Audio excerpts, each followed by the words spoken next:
Yep, we already know if she's asking for an open marriage, open relationship, she's cheated already. She wants to cheat, or she plans on cheating.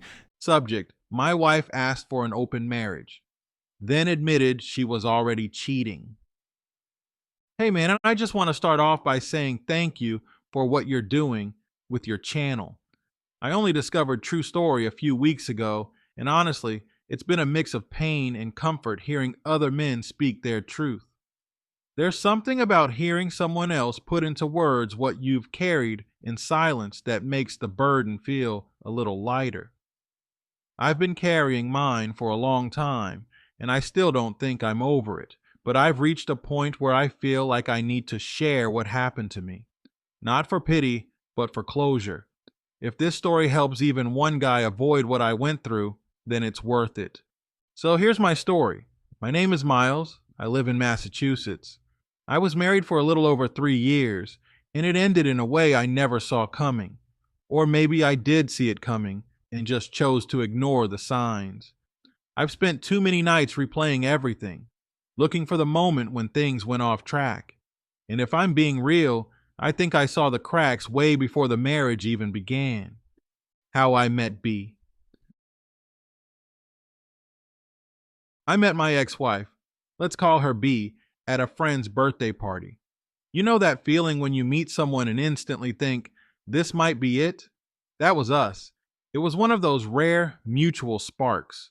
We talked all night like we'd known each other forever. Same taste in music, same dry sense of humor, both huge fans of old school R&B and dumb comedies. We even had similar views on relationships, or so I thought.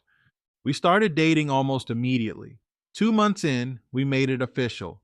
We were exclusive for a year before I proposed, and during that time, everything felt right. We had disagreements like any couple, but nothing that raised serious red flags. At least nothing I was ready to admit was a red flag. Now here's something important. Both of us were not virgins, but we agreed to wait until marriage to have sex. I was at a point in my life where I realized sex meant more when it was tied to love and commitment. I'd made mistakes in my past, had flings that meant nothing, and I just didn't want that anymore. I wanted something real, something sacred. She told me she felt the same, said it was refreshing that a man could think like that. She made it seem like we were on the same page, spiritually and emotionally. The red flags I ignored. Looking back, there were a few incidents that should have told me something was off. I didn't see them for what they were back then, but now, man, I wish I'd paid closer attention. Incident 1. About 4 months into our relationship, she went out for a girls' night. She came back tipsy and smiling a little too much. I asked her how the night went, and she gave me the usual, "It was fun, just drinks and dancing" story, but something in her tone felt off.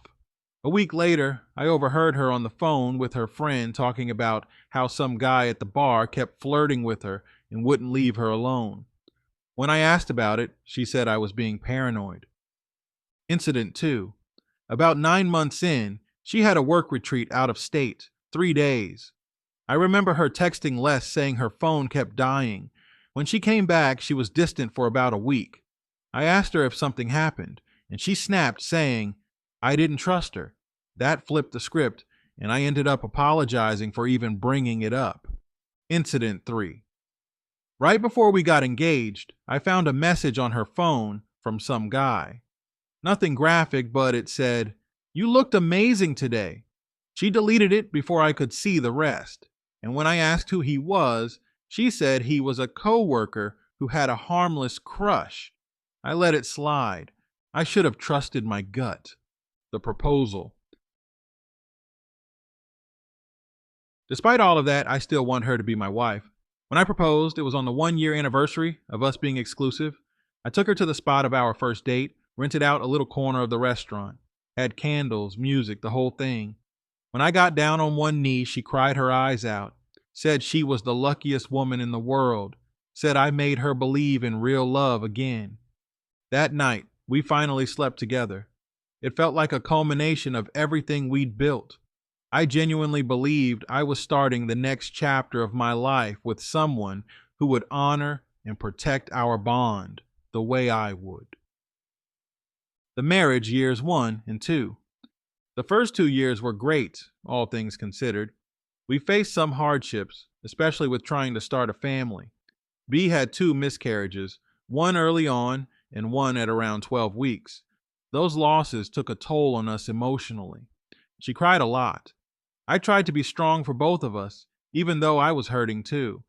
I remember thinking, if we can get through this, we can get through anything. We leaned on each other, or so I thought. Looking back, I think those losses might have broken something in her that I couldn't fix. Or maybe she was already broken when I met her, and I just didn't see it. The shift year 3. About midway through year 3, everything changed. She started coming home later and brushing me off. Had an attitude all the time. Picked fights over dumb things, like the way I folded laundry or what we were having for dinner. She stopped saying I love you as often. Sex became rare. Her phone was suddenly face down all the time. She'd hide in the bathroom to take calls or answer texts. You know the signs. If you've been through it, you just know. I suggested counseling. Told her I was worried about us. She laughed like the idea of counseling was beneath her. Said we were just going through a phase. But it wasn't a phase. It was a storm. The open marriage request. 6 months later, things seemed to get better for like a week. We went on a small weekend trip. She was smiling again, affectionate. I thought maybe we'd turned a corner. Then she dropped the bomb. We were watching a movie at home one night when she looked over at me and said, "Have you ever thought about trying an open marriage?"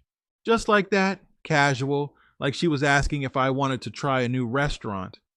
I paused the movie and looked at her. "What are you talking about?" She started going on about how some of her friends were in open marriages and how it helped them grow as couples. Said monogamy was outdated. Said exploring other people could actually strengthen our connection. I couldn't believe what I was hearing. I kept pressing, asking questions. Why now? Where is this coming from? Is there someone else? At first, she said no. She swore it was just an idea. But the more I pushed, the more her story cracked. Eventually, she broke. She admitted she had already slept with someone, a colleague, the same guy from the message I saw years earlier. She said it only happened once. Then she said it happened twice. Then she said it had been going on for months. She tried to spin it like he was the one pursuing her. Said he'd been in love with her since before we got married. Said he was heartbroken when she told him she was engaged. Said he wore her down. I told her right then and there, we're getting divorced. She needed to leave. She fell to her knees crying. Said she made a mistake. Said counseling could fix it. Said I was her soulmate, begged me not to give up. But it was too late. You cheat, you're done. Period. No second chances. Fallout after the truth came out. After I told B I wanted a divorce, she didn't leave immediately. For the first 2 days, she barely slept. She stayed in the guest room and would randomly come into the kitchen crying, begging me to talk. At one point, she even suggested we go on another trip together to reconnect. I told her we were way past that. I asked her straight up if she ever planned on telling me the truth if I hadn't pressed her. Her silence said everything. Then came the excuses. She said she felt unseen after the miscarriages, that she felt like I moved on too fast while she was still grieving, that she needed comfort, and the coworker, let's call him Marcus, was there when I wasn't. That line cut deep, because I was there every day. I cooked for her, cleaned, rubbed her feet when she couldn't sleep. I held her when she cried in the shower. I was there, but she wasn't honest. She used my loyalty as a shield to go behind my back. I contacted a divorce attorney the following week, serving the papers. The thing is, Massachusetts is a no-fault divorce state, so even though I had every moral reason to leave her, the court doesn't really punish infidelity. I wasn't trying to destroy her, I just wanted out clean. No drama, no mess. But of course, it got messy. When she got served, she lost it, threw the envelope at the door, called my phone 14 times that day, then started emailing me long, rambling letters about how she made a mistake and how God was testing our love. She even went to my mom's house unannounced, crying on her porch. My mom called me afterward and said, "Son, I didn't raise you to be no fool. Don't let her words trap you back into misery." She was right. I was done. I blocked B on everything after that. Told her all further communication had to go through my attorney. The karma spiral.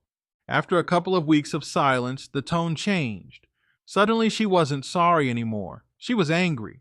She accused me of being emotionally unavailable, claimed I pushed her into the arms of another man, and started posting vague relationship reflection posts on Instagram.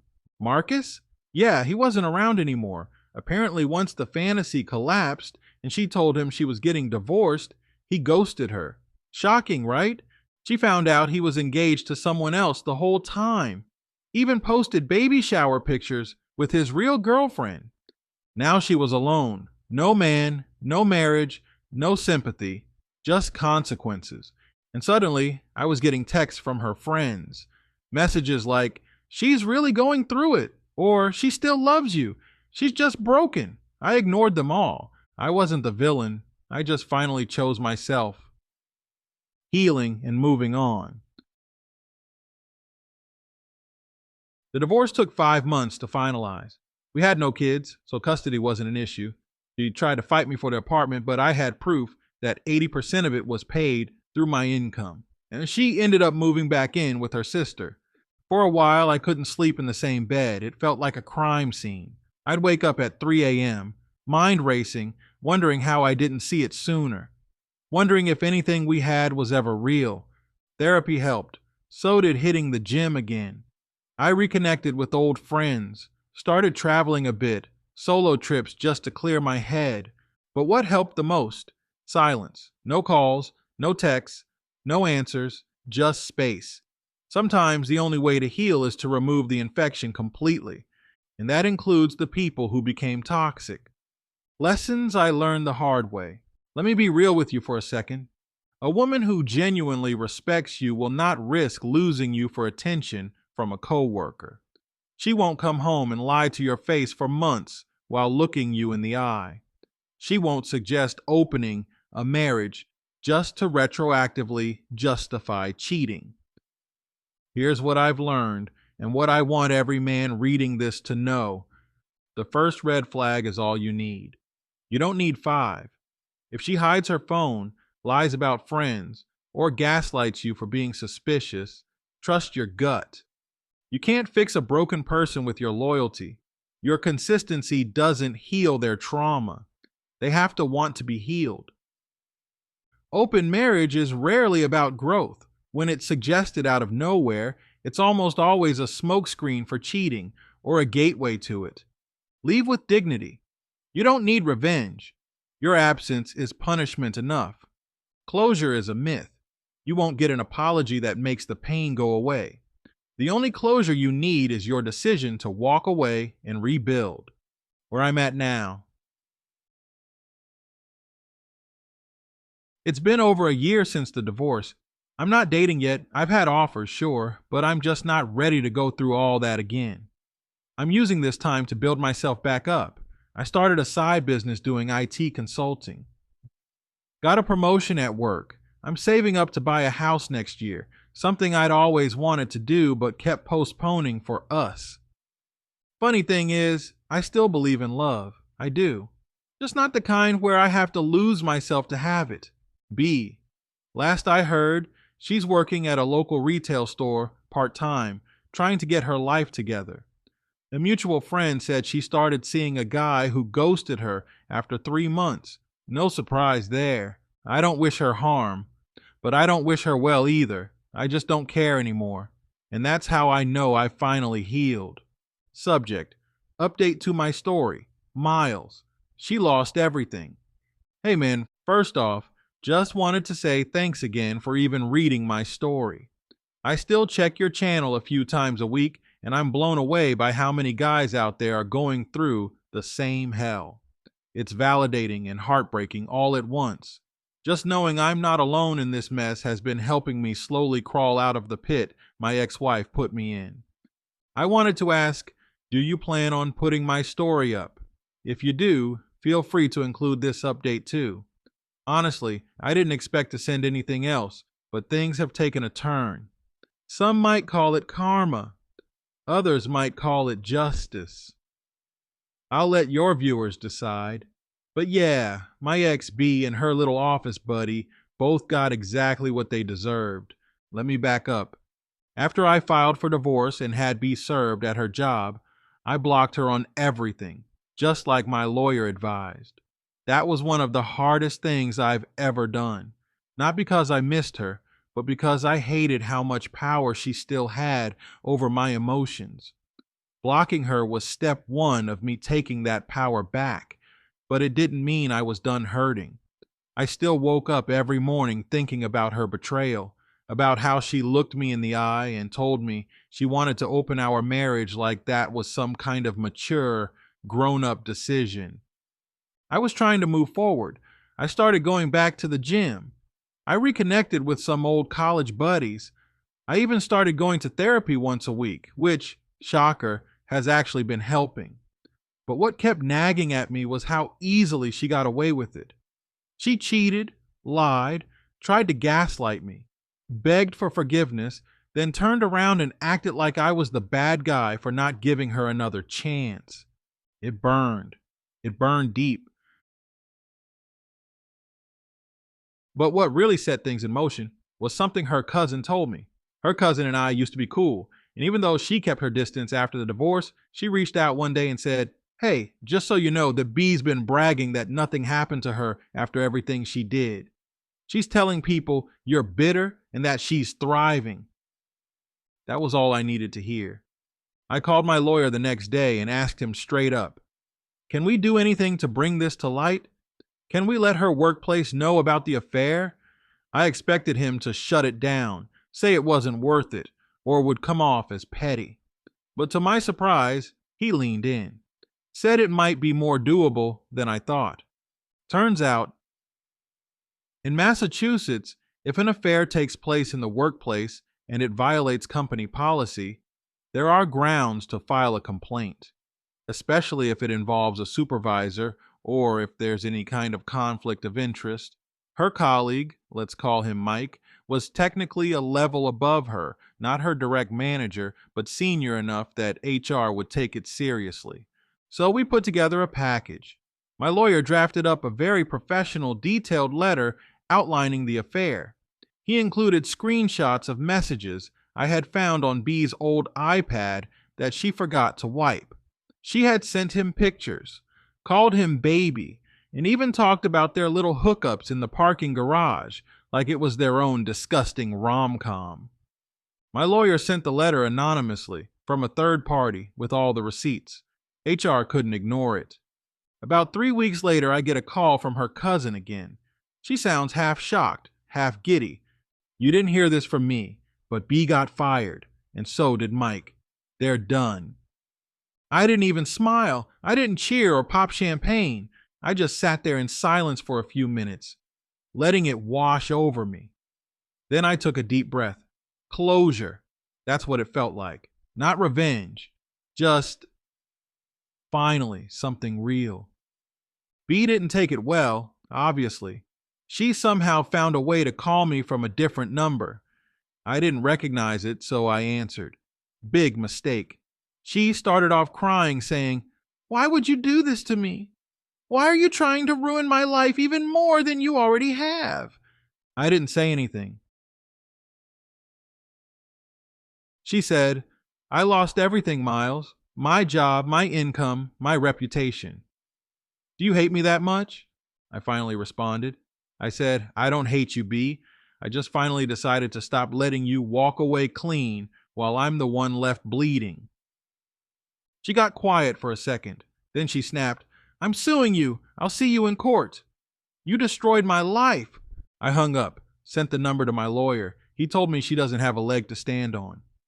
Everything we sent to HR was based on hard evidence. There were no lies, no exaggerations, and most importantly, I didn't do it to smear her. I did it because her behavior was unethical, and it compromised the company's code of conduct. So yeah, she can try to sue, but she won't win. I found out later that Mike was married too.